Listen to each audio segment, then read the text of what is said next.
Well, thank you very much, old friends. I'm glad to see so many of you here.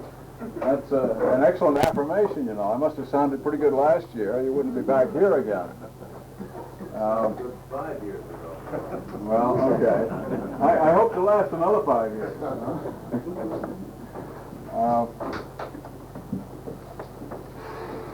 The subject is a little difficult because what we're really talking about is how does the mind work? And we have some clues. I'm trying to set up a structure on which to hang the clues. Call it a theory if you want to. I prefer to call it a structure because any structure of belief is usable so long as it's useful. So many structures of belief become dogma, and they outlive their usefulness. So the comment I'd like to make on that is use whatever structure you want to. If you don't like mine, make your own. I have my own prejudices, belief systems, and so on, which I'll expose to you as we go along here. And believe me, these belief structures that I'm using are only temporary. I'm quite prepared to alter them next week or next year. As the growth of understanding of the way the mind works goes along. And I'm quite sure that we all have our individual ideas about that. I find my belief systems are changing fairly rapidly. Therefore, the motto we had on here. Well, now I'm going to repeat some of what we did last year for the sake of those who weren't there.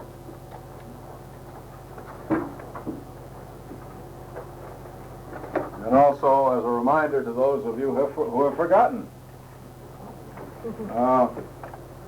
Well, I'll start out with some work which Dr. Joe Kamaya did at the University of Chicago back about 1950 or shortly thereafter in examining what happens when a person goes to sleep. He found that with the electroencephalograph recording what was going on in the brain, that when a person goes to sleep, he goes normally from the wide awake area, which we call beta, on down through alpha, which is light sleep, theta, which is deeper sleep, and delta, which is extremely deep sleep and is then called unconscious. It's so deep. A child, for instance, who is in delta sleep, you can pick up and cart him around the house. He won't wake up. Well, little or nothing was known about what happened in the alpha, theta, and delta regions because how do you find out what's going on when somebody's asleep? Well, Kamaya started to find out something by waking a person up. The electroencephalograph brain recording would tell him that somebody was in the middle of the alpha. And he'd wake him up and ask him what's going on. And the person would normally be dreaming or have at least some vague recollection of a kind of consciousness. Then he would wake them up from theta, and recollection from theta was far more difficult. But still, there seemed to be something going on. There would be fleeting ideas that could be recollected. In delta, if you wake somebody up from delta, they're really out. It takes a while to get yourself together so that you can even coordinate. And they got, at that time, absolutely nothing from somebody that was waked up from delta. So it was labeled completely unconscious. Well, I'm going to condense a lot of this considerably for the sake of what comes later.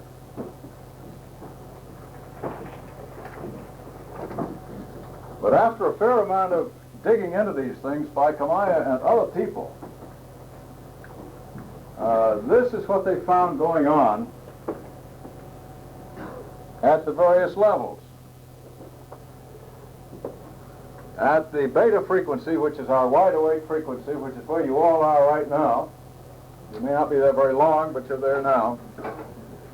Beta is the region of the critical faculty. We call it normal awake consciousness. It's where your judgment operates.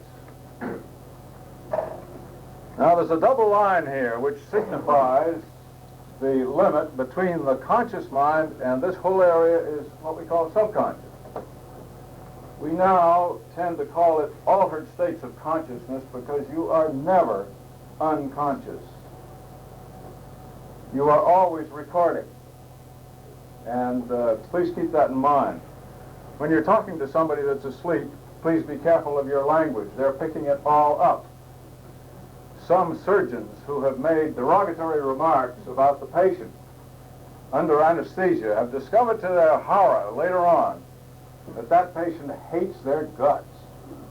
And the reason is that the patient recorded the whole thing, not in conscious mind, but in subconscious mind, and they had a reaction to this which gradually seeps into consciousness, so that I don't like that guy. So be careful what you say when a person is asleep or under anesthesia or whatever. You're never unconscious. Okay, in alpha, which is the light sleep area, and which is the area of brain waves from about 14 cycles per second down to about 7 cycles per second, according to the EEG. This seems to be the area, of course, where dreams are. It's the area which we think creativity comes from, general problem solving. Memory is probably down here. It's where most of our so-called programs are stored. Now I'm comparing the mind to a computer, and I'm going to come back to that a little later because it's a useful analogy. It ain't necessarily completely so, but it's a useful structure to think about. Theta, a deeper or slower vibratory region, the cycles per second are lower down here, seems to be the region of super strength where you can stop pain and stop bleeding. It is the area that the brain automatically drops into in case of serious accident. It's the survival area. It stops pain, it stops bleeding. Many people have had the sensation of being involved in an accident, get all banged up, and an hour or two after the accident, they start to hurt like the devil. The pain was temporarily blocked as a measure of survival. And delta, again, we don't say much about it because we don't know much about it. We suspect that from delta, or delta is the source or the region for out-of-body experiences and a few esoteric things like that. But for the moment, we're not particularly interested in that. The operational psychic areas are alpha and theta. For instance, when you go into meditation, you drop automatically into alpha or high theta. Meditation takes place here when you're down there. The memory seems to be in this condition of mind. You know, it's on the tip of your tongue, but you can't quite remember that guy's name. So you roll your eyes up, and when you do that, you automatically go into alpha and you pick the name up. Bingo. There's a mechanism to this. But the positive and negative programs are the things that I want to address today. In general, this whole area is the area of ESP, psychic functioning, etc. The mysteries are all down here. Negative programs are down here, and by that I mean things like guilt, bad habits, the self-accusatory things. I can't do that, you know. I don't go over there because I don't feel comfortable with those people. All this negative garbage is apparently stored down here somewhere. Now, we don't like those attitudes in ourselves or those conditions of operation, so we tend to bury it. We bury it in the subconscious where we can't see it, but it's still there, and unfortunately, that kind of thing still influences our behavior. Okay.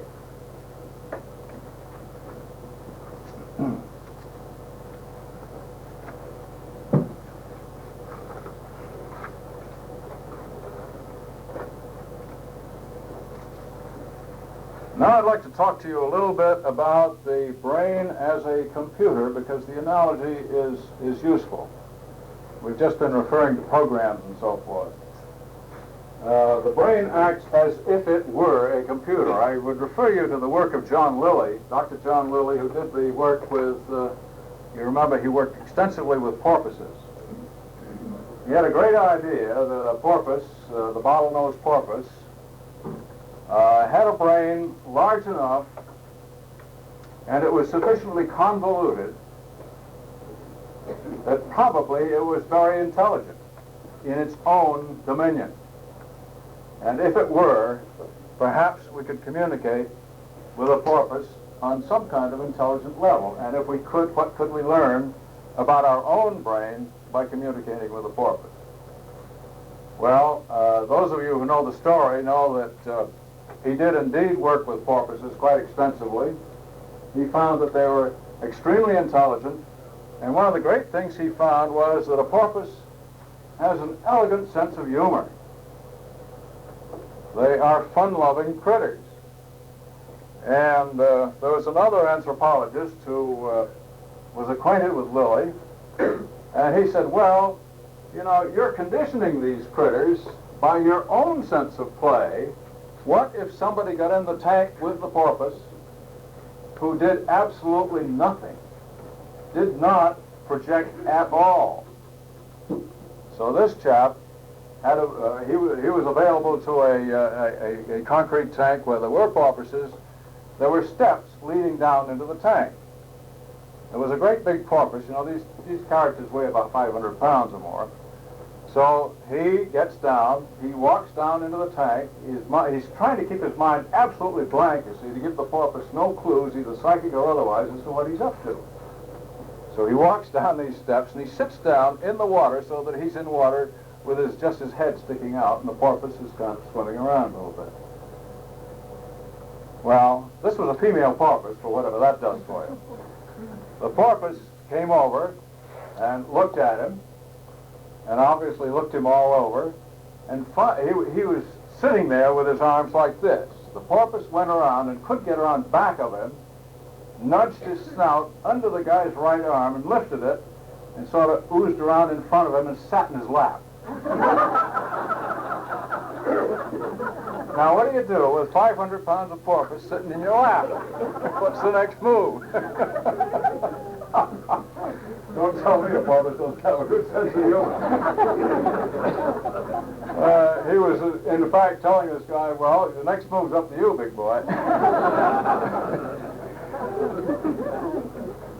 Well, it does appear as though the brain acts as though it were a computer.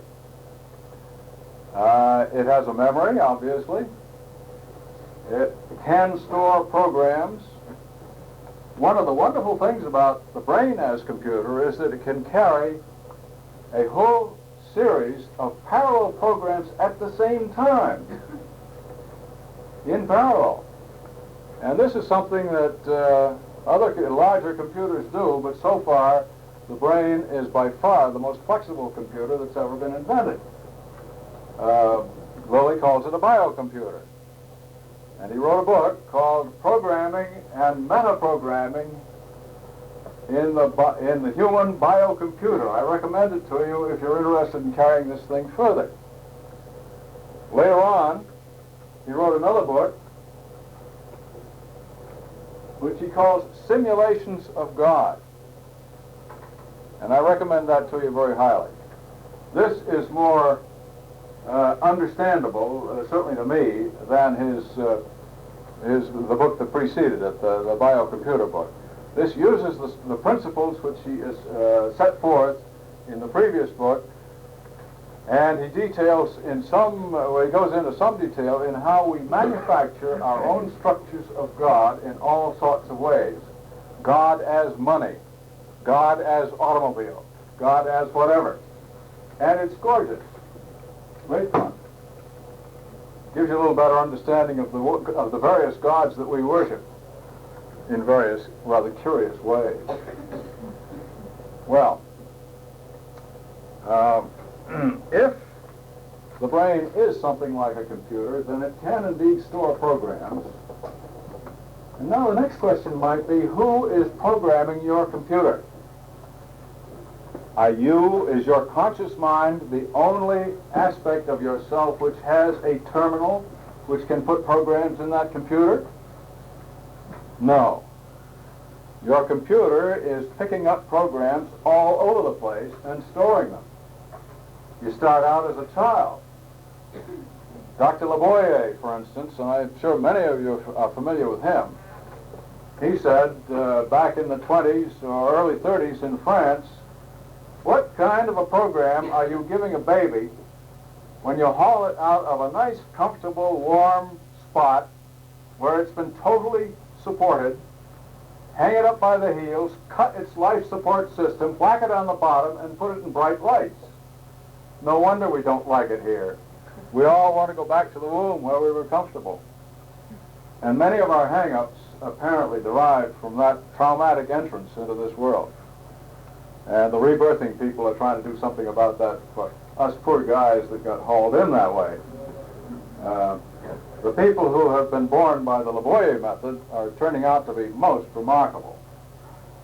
Comparatively few hang-ups and a lot of, let's say, psychic talents which haven't been suppressed. Well,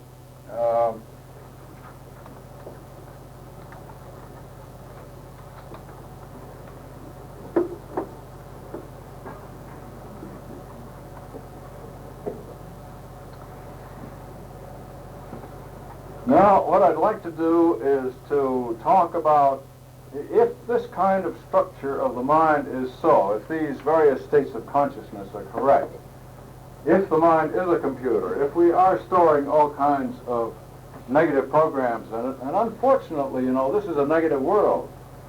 You get subject all the time. The radio says, you know, use our soap or else you won't be socially acceptable, etc., etc.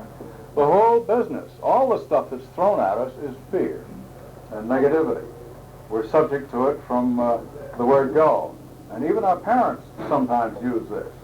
You know, you better behave, little Johnny, or you'll be sorry when I'm gone. That kind of a deal. Well, I have my suspicions that some of these negative conditions reach over into and interfere with our dowsing capability, and that's what I'm getting at here, finally. We have lots of people who come up here and will get some kind of reaction in the dowsing school or with a master dowser or whatever, and okay, that's great. I get a reaction, I'm a dowser. And then they go back home and they try dowsing at home, and they find that there's something less than certain about what's going on. And in fact, there seems to be a considerable liability of acquiring information which is just as much nonsense as it is sense. What's wrong here? They're getting a dowsing reaction. Why isn't it correct? What's wrong with it? What can you do about it? Well, now I'd like to reach for another, I suppose we could call it a philosophic religious system called the Huna. I talked about this a little bit last year, but it is another kind of structure which is useful for thinking about this.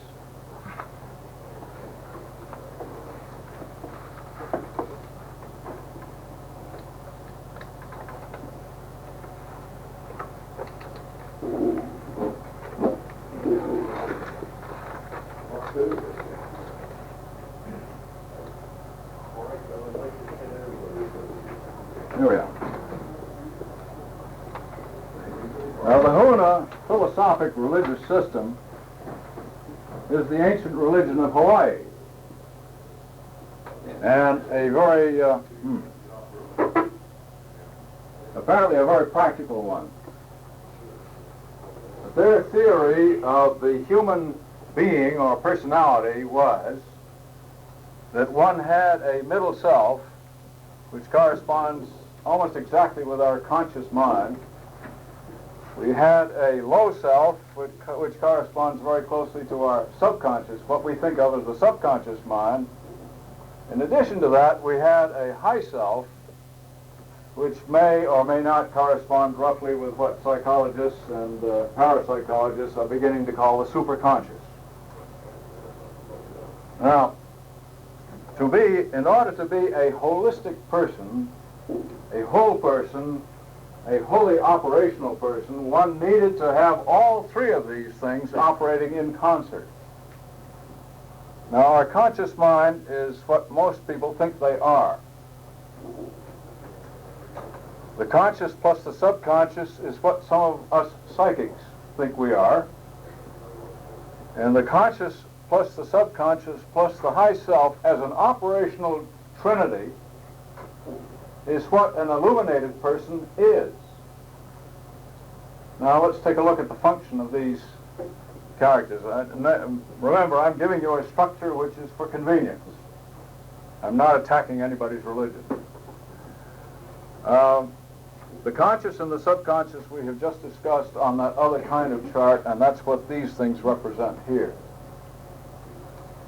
It appears that the high self, according to the Huna people, they describe that as the, what did they call it? The utterly trustworthy parental pair. That's the free translation of Aumakua. Utterly trustworthy parental pair. This is androgynous. It is the male and female principle combined. I suspect that it is the same concept as our concept of guardian angels. Probably the same concept that Silva Mind Control calls your counselors. It is what you can appeal to for help. It's the intercessor. You find the intercessor concept in any religion. Who do you pray to get the job done or change the weather or bring in the crops or whatever? Their feeling was that if you had a problem that you couldn't handle and nobody around you could handle, then you better get the higher powers in.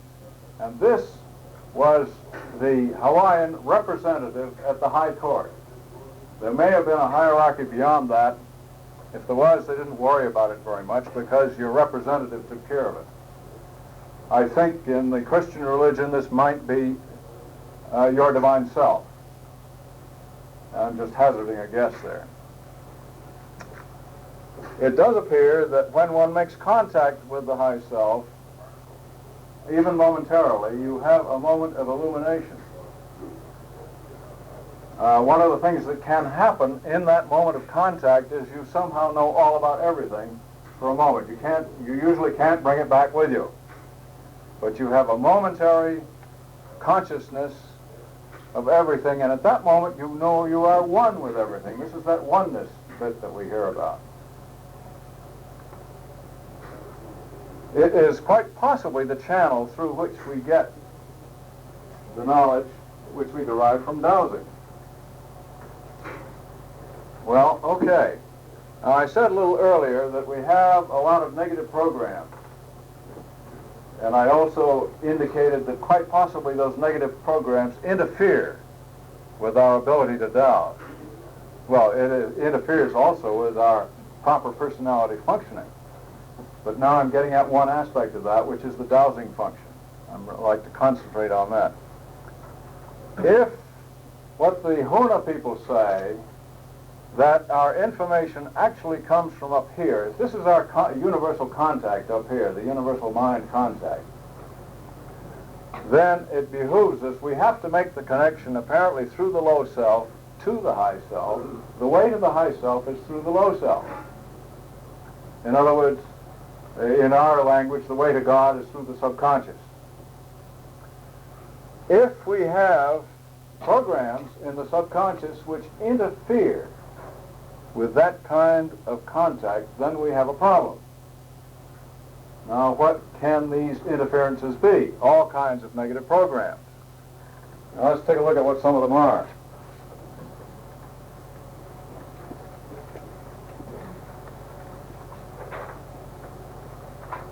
I should have been showing you this. That's sort of a operational diagram of the way the information flows here.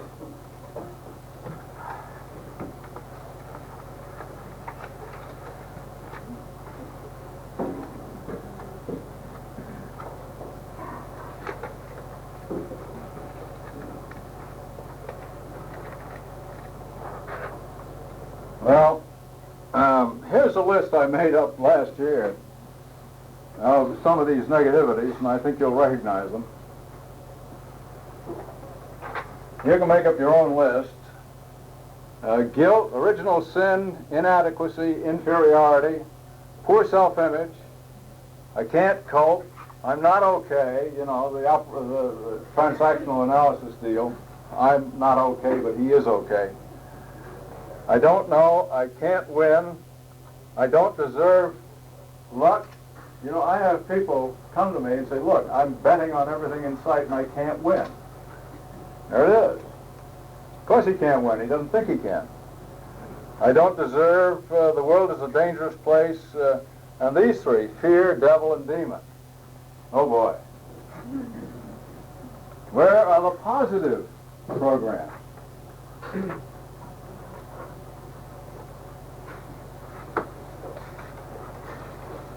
Well, it would appear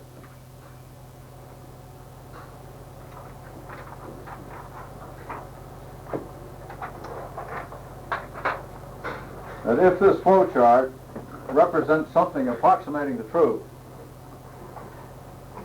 that these fear, guilt, and whatnot down here prevent communication with the high self.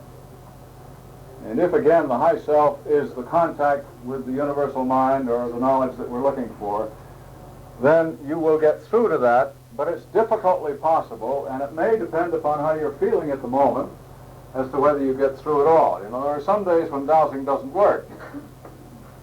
Maybe your coffee didn't taste good that morning or whatever. But there are apparently some psychic conditions under which dowsing doesn't work, and you better just quit. Try it again tomorrow. We're a long way from knowing all about this. Well, so if this structure is somewhere near correct, then the problem is, what can you do with it? It's all very well to say, well, yeah, look, all people have all these problems. But are we going to ship everybody to a psychiatrist in order to douse well? I don't think so. And I don't think it would work anyhow. I think it might put the psychiatrist up a tree. It might be an interesting experiment to try.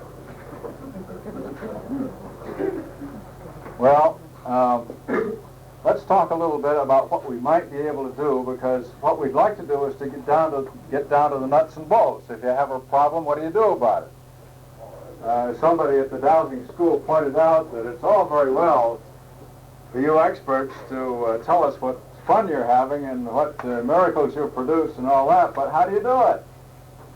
Well, too many times we don't know how we do it. It just happens.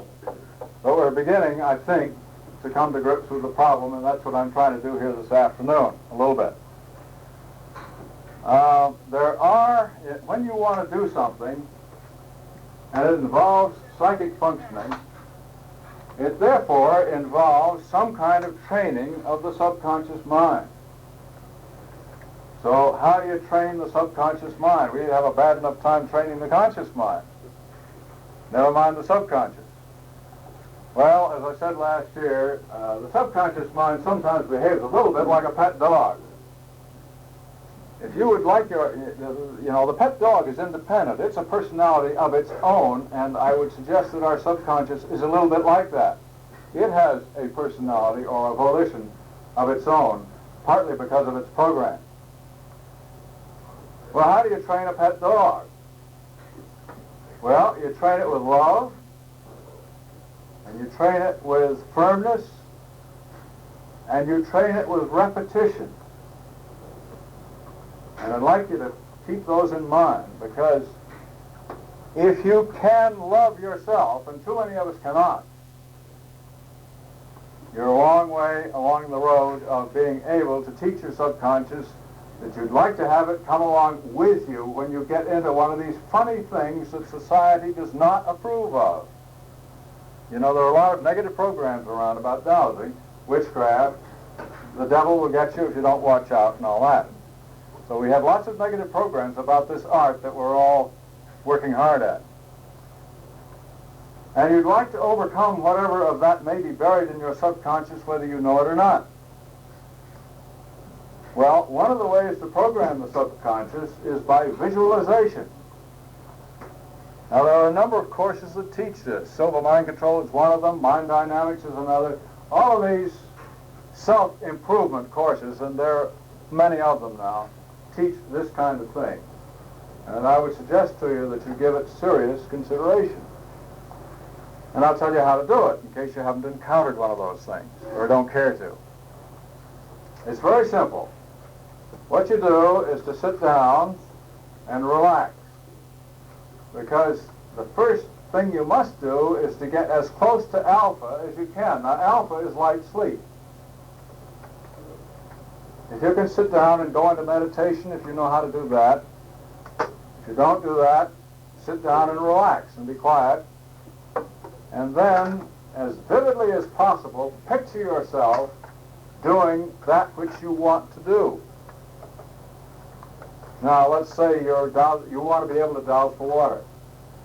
Picture yourself going out on the village green, if you want, with a dowsing rod, and you're walking across the green. You write a scenario about this. Make it as vivid as you can. You picture yourself walking across the green with a dowsing rod in the appropriate position, and all of a sudden it goes down. In fact, it goes down so violently you can hardly hold it. It's a magnificent going down. And you can feel in your whole being, ham it up, you can feel in your whole being that you're right on the water. And what you're doing is correct and accurate in every detail. And then, if you want, bring in the driller and have the driller go down, and when he gets down about 20 feet, the thing goes up like a geyser. You know, ham it up, make it big. You're succeeding magnificently. This is like a dream, you see. And if you go through that exercise once a day, I am reasonably sure it will improve your water dowsing ability considerably, if that is the problem. Now, if it's some other kind of a dowsing problem, I think you have to think up your own scenario, but I hope you get the principle of the thing. Now, one of the aspects of this is that you do this as vividly as you can. Do it in Technicolor. If you want, you can have 50,000 people out there, and when the water comes up, they all cheer. You know, it's big. And the other aspect of it is that you have the feeling of joy within yourself that you have done this successfully. You have accomplished it. Okay? Because the subconscious mind is trained by repetition, and it's also trained by feelings. So if you have a joyous reaction to the picture of this happening, it makes it that much more certain that it is going to happen in what we call, in our conscious mind, reality. Okay, now I'd like to see if ask you if you have any questions about this technique, because it's an extremely important one. Yes. Did you mention that it works for any other endeavor? Well, other than just the water dowsing? I understand what you're saying. I'm concentrating on dowsing at the moment. Yes, this technique, a good point. This technique works for any kind of endeavor in which you are engaged. If you want to make money, picture yourself going to the bank every morning, depositing $50,000. You know, it's great. And also picture the IRS not being able to find you.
Gotta be a sandbag then.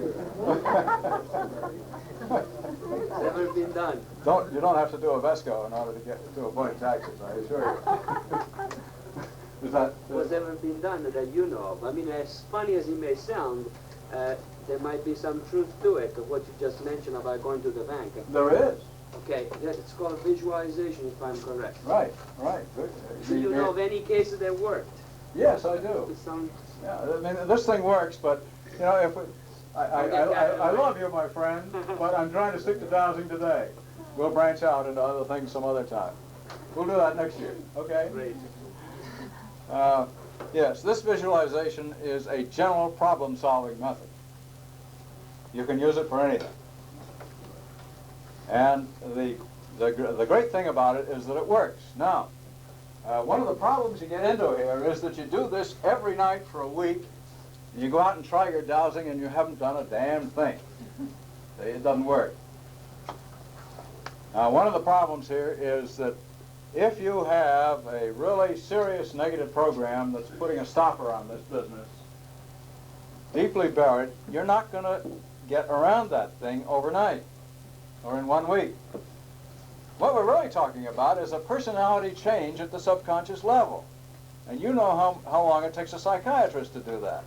You're now being your own psychiatrist, God help you. And, but you have to keep working at it. Now, I have known people to work at this kind of thing for a year or so before they really began to get results. Usually it happens before that. But quite often, you break some kind of a barrier in about a month, about 30 days. Now, I'm talking about you're doing this earnestly every day. Don't skip a day. Don't get home too tired. Well, I won't do it tonight because I'm too tired. You do it. And religiously, you know, and this is what this is one aspect of religion. How much time would you spend at it? I beg your pardon, where's the How much time would you spend a day at it? Well, 15 minutes is plenty. All you have to do is to run through the scenario. And I'm going to get at another way to do this now, which, you know, that's the pièce de résistance when we get there. But I'm talking about the technique now. Any other questions about the technique? I have another question. Yeah.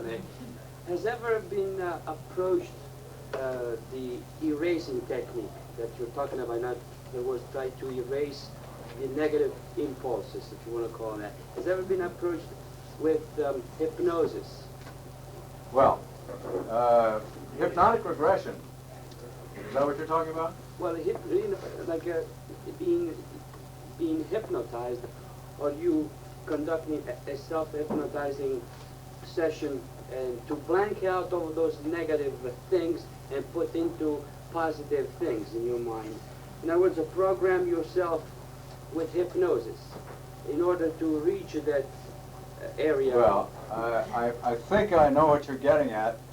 I hesitate to use the word hypnosis in this kind of a talk because a lot of people are scared of it.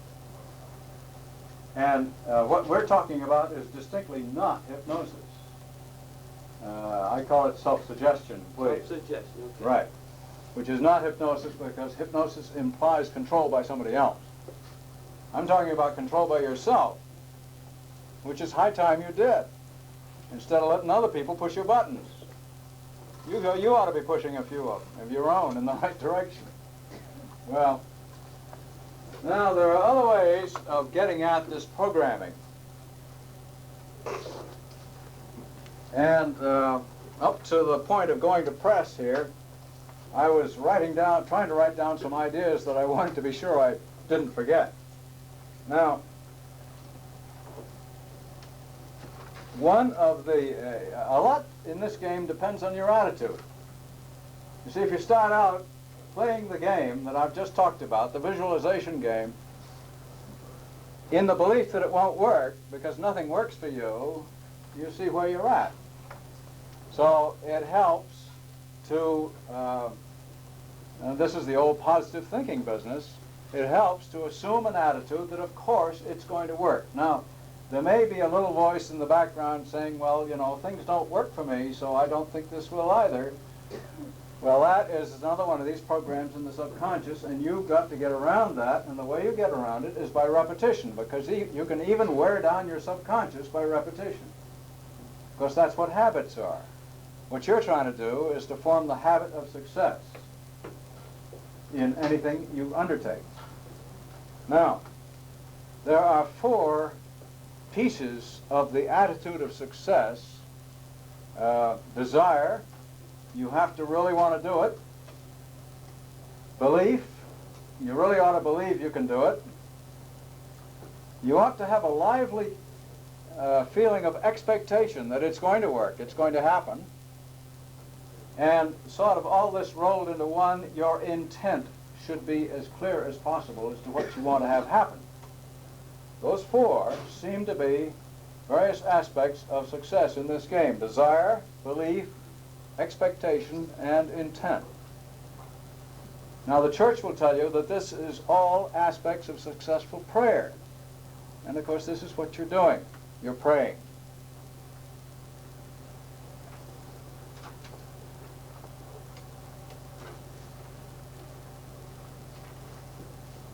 Well, let's take another look, and let's take a look at an entirely different system for doing what we've just been talking about.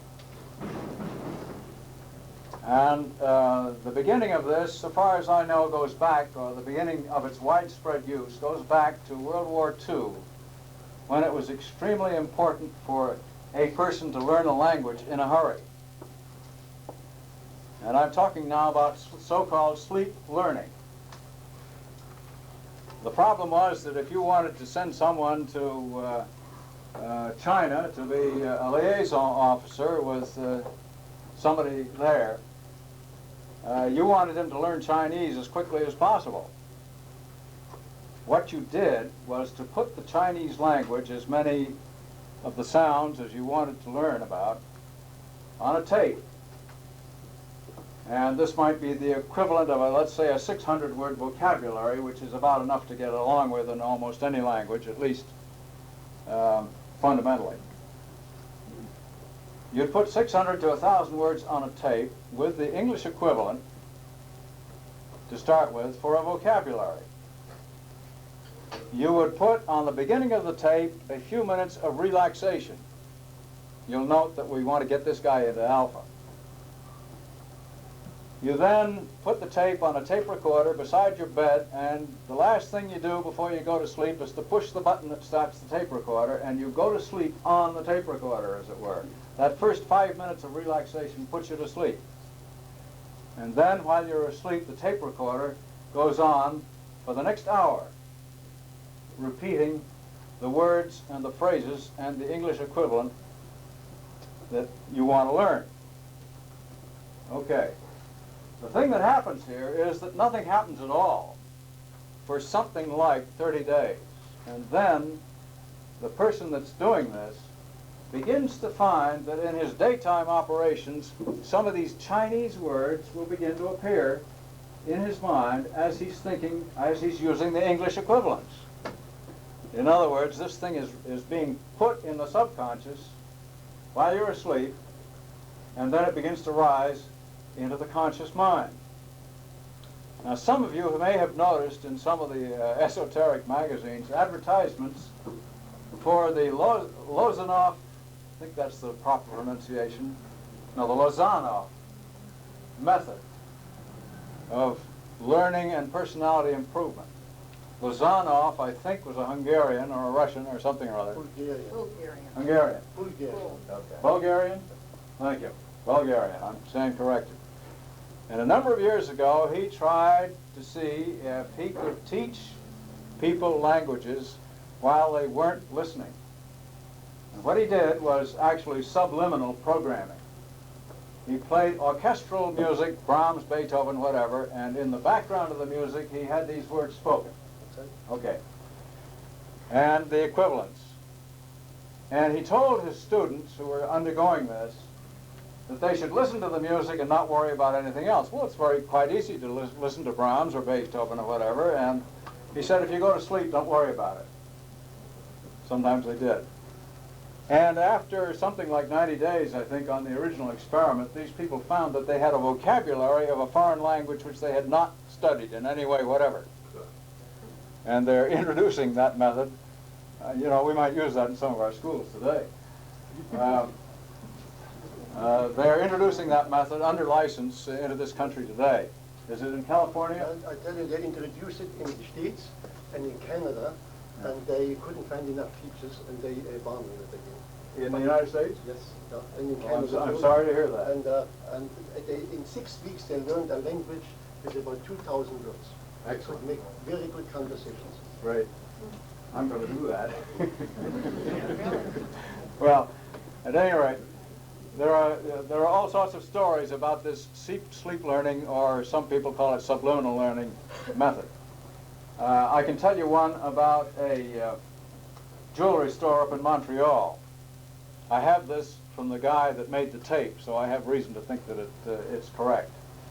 This jewelry store was one of the better jewelry stores in Montreal. And as usual, during the Christmas season, they did about 1/3 of their total yearly business. So Christmas business was extremely important. However, they were also subject to all kinds of shoplifting at the same time, because there were crowds in the store. It was very difficult to watch everybody, and of course you don't want to go arresting people in the middle of the store exactly. On top of that, people would buy more than they should, and there were some deadbeats on paying the bills. And this was getting pretty expensive. So they heard that my friend was able to do some things about programming people. So they went to him and asked him if he could do anything about it. Well, now they play music in this store. So my friend made a tape of simple affirmations. Everybody in this store is honest. Everybody in this store pays his bills. That kind of thing, as innocent as that. And this was repeated on these music tapes, but below the level of the music. Even if you listened, you couldn't hear those words. Well, the results were phenomenal. They had practically no shoplifting that Christmas season, and all bills were paid within 90 days. And the guy that runs the store says, I don't know how it works, but it works. It's gorgeous. Well, you can call that whatever you want to, but the point is that the thing does work. People pick up the message, and when your subconscious is trained in this fashion, that becomes you. You know, Lilly says he hazards the suspicion that we are nothing but our programs. Well, I'm not quite prepared to accept that yet.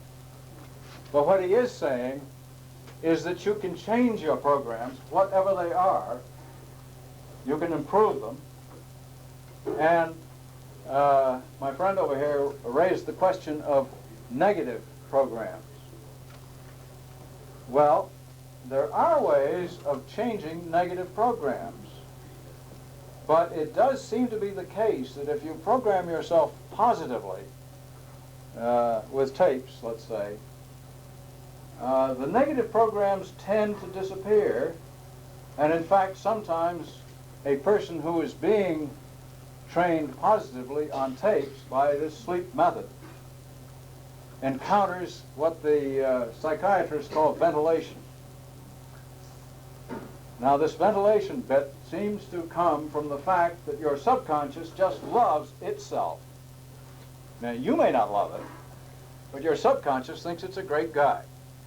Your subconscious has all kinds of lovely programs. You see, your subconscious doesn't give a damn whether they're good, bad, indifferent.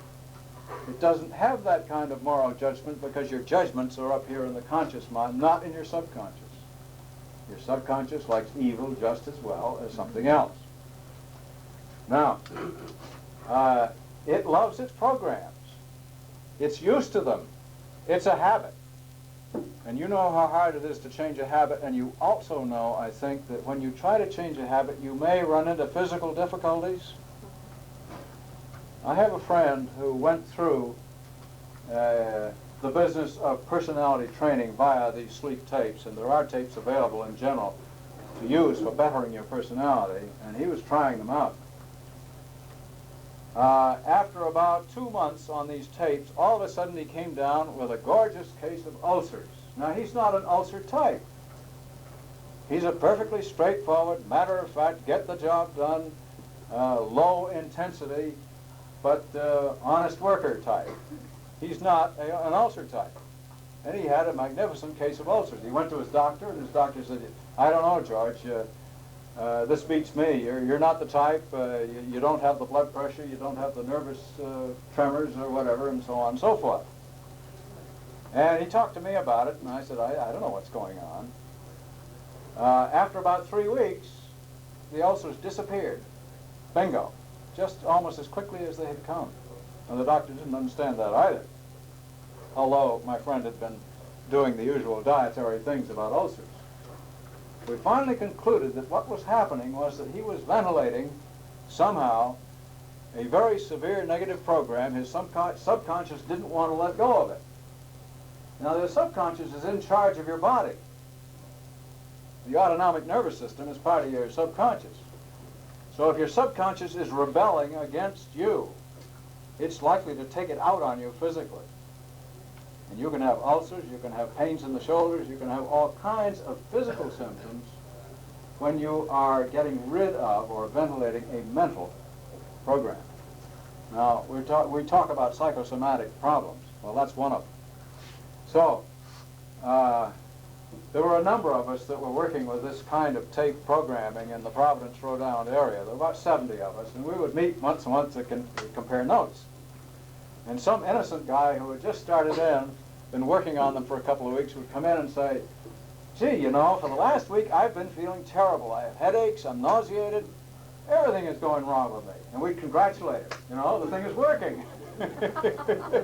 You're getting some of that garbage out. And this apparently is one effect, so I'm warning you. If you start working in this area, you might have some physical problems. Okay. This indicates that the message is working. Now, so let's get back to dowsing a bit. What can you do with a tape, if you choose to, about dowsing? Well, I would suggest something like this.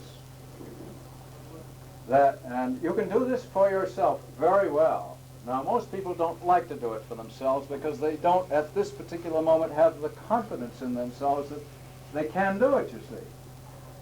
I would suggest you try it.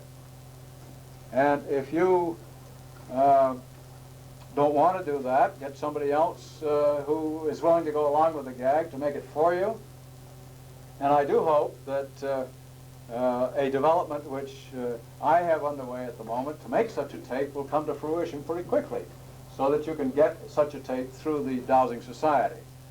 I assure you I'm not selling a damn thing here. I'm going to make the tape and turn it over to the Society.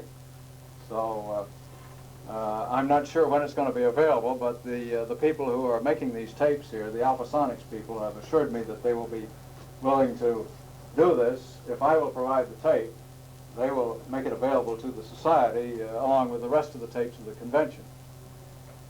Roughly speaking, if you wanted to make such a tape for yourself with your own tape recorder, I would suggest about 5 minutes of relaxation.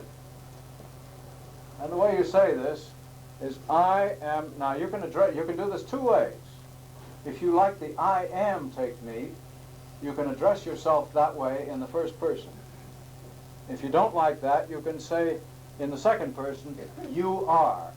And I'll do it that way for this time around.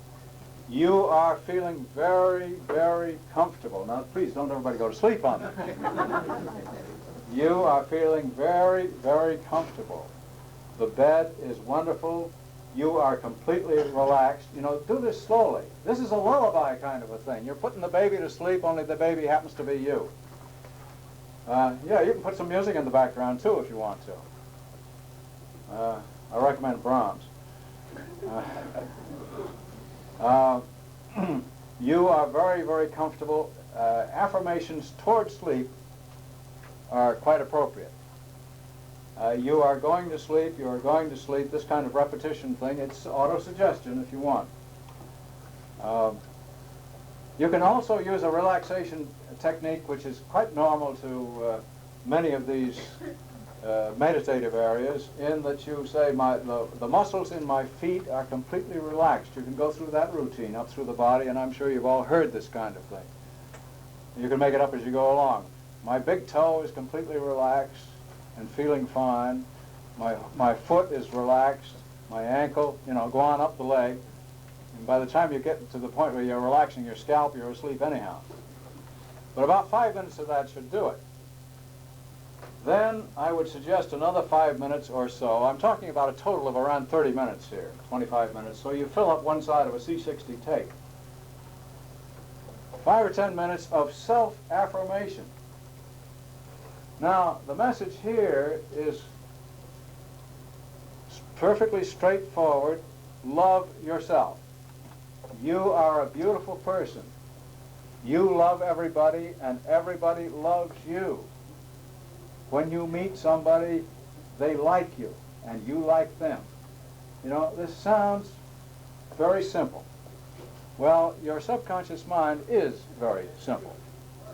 And this kind of thing can be effective far beyond the affirmation itself. We're really reaching back to Dr. Coué, back in the 30s. Every day, in every way, I am better, better, and better. That kind of a deal. And the funny part about it is that it works. Only it works best and most effectively when you're an alpha. That's what Coué left out of the deal, you see. He didn't know it. Well, all right, so we've used up maybe 10 or 15 minutes of the tape. Then you go into the routine about dowsing. You are a wonderful dowser. You can douse anything you want to. You can solve any problem you are faced with by dowsing. You know, ham it up a little bit. Do it slowly. You're now talking to somebody that's asleep, you know, so don't get too excited about it and wake them up. And then you can end up the last few minutes with the "you are a beautiful person" again. You love yourself, you love everybody else.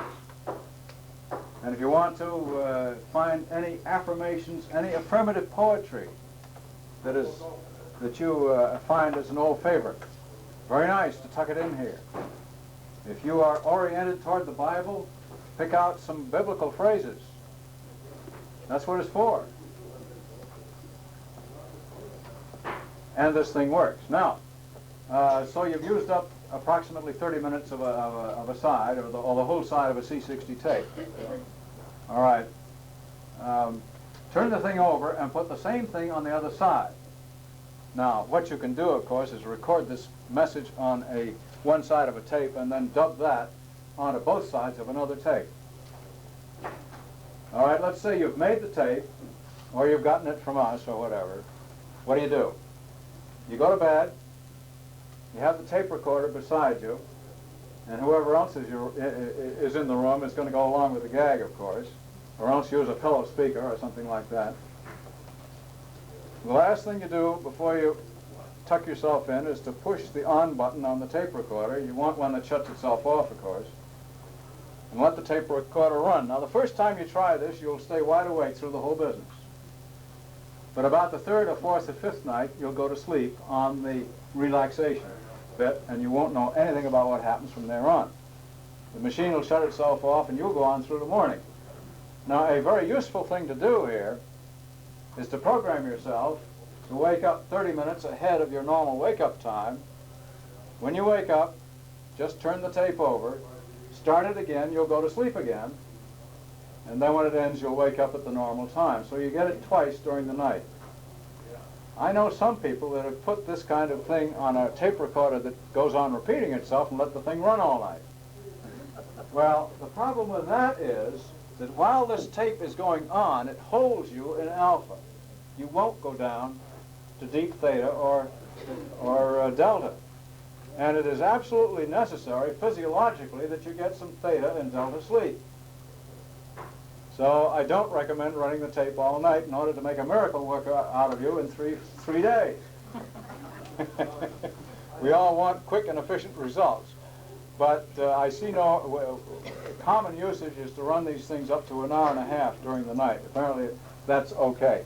Did you have a question, sir? Yes. The question is this, you say that while you have this tape on, you are in alpha. Is that also the case even when you sleep, when you don't listen anymore? Well, normally, the question, he's questioning the business of staying in alpha all the time the tape is on. I thought when the tape is on, and when I fall asleep and I don't know the tape is on anymore, that then I'm under low alpha. Okay, alpha is light sleep. Beta is wide awake. Okay. Normally what happens here, according to the EEG, is that so long as a message is coming in via the tape or anything else, you will stay in alpha. When the tape shuts off, you will then go on down to theta. Now, you remember, of course, Edgar Cayce. I hope there isn't anyone here that hasn't heard about Edgar Cayce and the wonderful work he did in analysis of medical problems. The way Edgar Cayce worked was that he would compose himself for relaxation. He would lie down on the couch, he would take his glasses off, take his coat off, and he would say to the person who was there, usually his secretary or whatever, the moment I close my eyes, start asking me questions or give me the problem. Now, on occasion, there was some delay in asking the question, and they would find that Cayce had gone to sleep. He'd gotten away from him. He was down in theta already, and they didn't get any response from him. So long as they were talking to him, and he was giving them the answers, he was staying in alpha. Okay, does that answer your question? And he had to be in alpha, apparently, to do the miraculous things that he did. Alpha is apparently the area of miraculous functioning. Ed, can I say something? Yeah. I'd like to say two things. The Sure. first one, I have developed a alpha state conditioning tape. I went to alpha silver main control, but I made a wonderful tape. And if anybody wants to listen to it and learn how to go into alpha state in about 3-4 minutes time, I'll be willing to play it and you can copy it. And I only have 1 or 2 left. And the second thing is, I'd like to say that your subconscious mind can create any mineral, any drug, any enzyme, any hormone if you instruct it to for healing. Right. That is very true. Right. See, and that's what psychic healers are doing. They're talking to the subconscious mind of a person, instructing the subconscious mind by distance or present, to instruct the subconscious mind to do that, and it works. I would recommend very highly that anybody that has any question about that or wants to follow it up with Ludwig, by all means find this man. He knows what he's talking about. We're trying to dare him. Okay. I know of some things that have been done with tapes in this fashion, in the way of programming people out of extremely negative operating attitudes. And some of the things that I'm aware of that have been done are nothing less than miraculous. Apparently, the tape used in this sleep learning fashion is a magnificently powerful tool for getting rid of negative aspects of personality. It probably is, let's say, the psychiatry of the future. It's inexpensive, it's easy to do, all the techniques are extremely simple. And I recommend it to you very highly. Yes? You can make a tape of the favorite music of the person who gives you the hardest time about doubt. Put it in the background, doubt. Right. You know, there's one thing I like to say, and that is, why do doctors give you tranquilizers? In order to relax. And if you learn to go into alpha, you know, everything relaxes in your body and you heal. Everything heals much quicker. Right.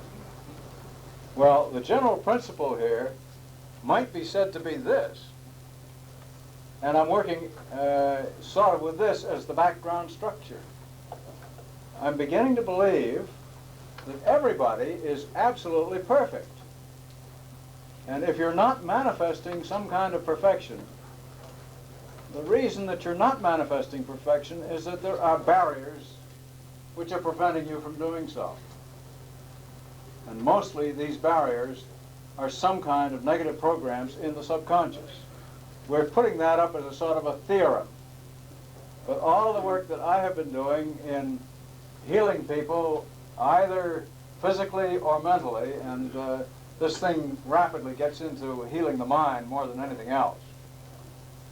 It begins to look that way. All you have to do is to remove the barriers, because the normal trend of the body and the mind is toward health. Some doctors are beginning to say, you know, I'm beginning to think that medicine should be looked upon as getting rid of, let's say, a few germs or a few bugs, or getting out of the way and let the body heal itself. Well, some of the problems that we have, partly because of these negative programs, are extremely difficult to cope with. So we may need a little penicillin once in a while, but I'm beginning to think that maybe we don't. And that positive attitudes and positive affirmations will take us a long way toward being a healthy civilization, which we certainly are not at the present time. Sorry about that. Yes? I have a problem with what I call the problem of wish fulfillment. Just briefly, as an example, I'm walking, I have no one to help, no one to check me. Walking across the ground, I get a beautiful L-angle response. I said, is there a vein of water? Then I'm likely to say to myself, oh shucks, this is just my wish fulfillment because I so desperately want those arms to swing. Now, I'm not about to dig a hole, you see. Right. Is this danger of wish fulfillment negative conditioning in my early youth, or is there a real problem about wish fulfillment in these things? If you know what I mean. In general, I'll try to answer that this way. It's very difficult to have psychic functioning work accurately in the face of emotional involvement. Okay? Because emotional involvement means that your subconscious is stirred up about this. For instance, if you, I'll take an extreme case, if you feel yourself capable of medical diagnosis, and your father turns up with a chronic problem, and the medical chaps don't seem to be able to find it, and you have a kind of a feeling, well, you know, his father had cancer, and maybe my father is getting it too. You desperately do not want your father to have cancer. I would suggest that your findings under that circumstance might be open to suspicion. So what we generally do is to try to get somebody else who isn't emotionally involved to make the analysis, and if you can get 2 or 3 people to do so, you can probably be pretty sure the analysis is correct. Now, the wish fulfillment thing, we are always suspicious of ourselves. So I think possibly the answer to that is belief in yourself and going ahead on the basis that your first sensing is correct before we start reacting to it or thinking about it. If you were walking across the lawn and had your rods out, and you're engaged in finding water, that's the purpose of your being there, but you have a friend with you, and all of a sudden you start talking to the friend, and your mind is now off of water, and you're talking to the friend, and you're going along, and all of a sudden the rods whip out. What then?